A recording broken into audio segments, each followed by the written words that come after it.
Big bash के पहले phase के बाद सबसे जो लोएस्ट स्ट्राइक रेट है मिनिमम 50 बॉल्स, उसमें बाबर आजम नंबर 1 पर हैं और उसके बाद नंबर आता है कैमरॉन बेनक्रॉफ्ट का और फिर आता है सैम कॉन्स्टेंस का। अब इस सारी बात में बात करने का मकसद ये है कि मेरा ख्याल है कि बाबर आजम पे बहुत ज़्यादा इन्वेस्टमेंट हुई है बिग बैश की, और ये टाइम है कि बाबर आजम डिलीवर करें, क्योंकि उनके 3 छोटे स्कोर आ चुके हैं, एक उन्होंने 50 किया है जो कि अच्छा है। अब इसको 2 तरह से देख सकते हो। कई लोग कहते हैं जी कि बाबर स्कोर करता है तो बाकी टीम जीती है। बिल्कुल गलत बात है, ऐसी बात नहीं है। हमेशा इंडिविजुअल के अपने रोल होते हैं, ऐसी बात नहीं है। बाकी टीम भी तो स्कोर कर रही थी। जब बाबर ने स्कोर किया तो उस मैच में जोशुआ फिलिपे ने मेन रोल प्ले किया था। हम अपने प्लेयर की बात करेंगे, वो हम पाकिस्तानी और हम कंसर्न है बाबर आजम के हवाले से।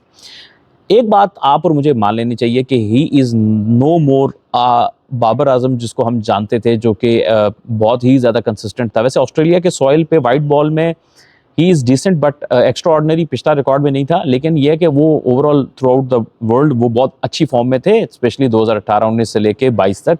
और उसके बाद से आहिस्ता आहिस्ता थोड़ा सा डिक्लाइन की तरफ गया। अब ये होता है कि कभी कर लिया, बहुत सारे टाइम पर ना किया, क्योंकि बहुत सारे टेक्निकल और टैक्टिकल मसाइल आ गए जिनको कोचेज एलेबोरेट करते हैं।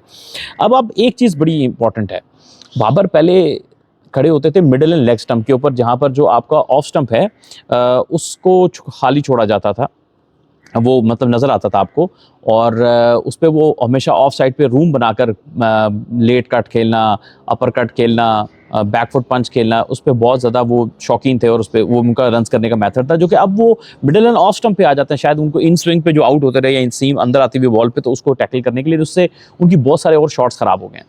इस सब के बीच में बाबर आजम अब रियल मानों में ये फैंस को भी एक्सेप्ट कर लेना चाहिए कि वो स्ट्रगल कर रहे हैं, और समहाउ उन्हीं को इसका जवाब तलाश करना है कि इस स्ट्रगल से कैसे बाहर आएंगे। क्योंकि देखो, बिग बैश लीग उनके लिए भी बहुत बड़ी अपॉर्चुनिटी है अपनी अथॉरिटी को एक स्टैंप लगाने की कि मैं आई एम गुड इनफ, मैं वापस फॉर्म में आ रहा हूँ या आ चुका हूँ, या मेरा जो रन्स करने का जो मेथड था, जो फ्लो था, वापस आ चुका है।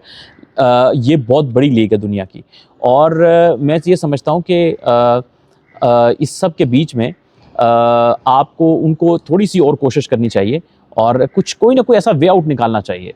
मेरा ख्याल है कि उनको एक अच्छे मेंटोर की भी ज़रूरत है, एक अच्छे थोड़े से टेक्नीशियन क्रिकेट का वो होता है जो कि आपको हेल्प आउट करता है।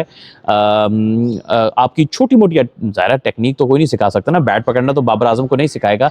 अच्छा, मज़े की बात वीडियो की है कि मैं गली में बना रहा हूँ, पीछे आपको पापड़ बेचने वाला भी मिलेगा, एक मकान बन रहा है मेरी गली में, ठक ठक ठक ठक, वो भी आपको आवाज़ सुनाई देगी, कभी कभी कौवे भी बोलते हुए सुनाई देंगे आसपास में। तो यही गली का यही मज़ा है। बीच में निम्को करारे, मेरा दिल चाह रहा है इधर से उसको मैं 50 रुपये निकाल के कहूँ, अंकल ये निम्को करारे ज़रा मुझे भी दे दें, नीचे ऊपर से मैं शॉपर मारूँ ना, नीचे डोरी के साथ फेंकूँ, मैं ऊपर खींच लो। खैर, वो निम्को करारे सुन के मैं वीडियो में इधर उधर हो गया, सॉरी भाई साहब। सो कहने का मकसद ये है कि देखें, बहुत अब वक्त नहीं रह गया बाबर के पास, क्योंकि इंटरनेशनल लेवल पे वापस आए हैं। कोई एक अच्छी इनिंग्स आती है, फिर 2-3 फेलियर आ जाते हैं, वेरी अनलाइक बाबर आजम। और ये हर फॉर्मेट में हो रहा है। टेस्ट में भी कोई एक इनिंग्स आएगी तो फिर कुछ छोटी इनिंग्स आ जाएंगी, T20 में भी आप ऐसा ही देख रहे हैं, बहुत सारे डक आ गए, फिर छोटी इनिंग्स, फिर कोई एक इनिंग्स आई, फिर सीरीज़। तो ये उसकी क्लास नहीं है, ना थी कभी कि 5 में से वो 1 मैच में क्लिक करेगा या 2 में क्लिक करेगा। तो ये अब उसको देखना पड़ेगा, क्योंकि मुझे लगता है कि टाइम उसके पास से निकल रहा है। अभी कमर्शियल एस्पेक्ट बाबर के साथ है, फैंस उसको पसंद करते हैं बहुत सारे, तो इसलिए उसको थोड़ा सा जगह मिल रही है। बहुत सारे प्लेयर नॉक कर रहे हैं, टॉप ऑर्डर पे बहुत ज़्यादा कंपटीशन, और टॉप ऑर्डर पे वो बैटिंग कर रहे हैं। मेरा ख्याल है कि उनकी ट्रेन हाथ से निकल रही है, उनको उससे पहले ट्रेन पे चढ़ना है और अपनी सही मंजिल पे पहुंचना है। तो आई थिंक कोई भी बैट्समैन नहीं चाहेगा कि उसका लोएस्ट स्ट्राइक रेट हो। लोएस्ट स्ट्राइक रेट इसलिए कि इनिंग्स खेल नहीं पा रहे। अगर खेलेंगे, यानी कि कोई इनिंग्स आएगी, तो वो स्ट्राइक रेट ज़ाहिर इवेंचुअली बेहतर हो जाएगा, क्योंकि जिस में उन्होंने 50 किया था ऑलमोस्ट, उसमें 140 तक इनका स्ट्राइक रेट था और एंड 138 पे किया था, तो वो बेहतर हो जाएगा। लेकिन सबसे इंपॉर्टेंट चीज़ है कि वो रन्स करें। रन जब वो टाइम लेंगे, जैसे वो खेलते हैं, तो फिर वो बेहतर हो जाएगा।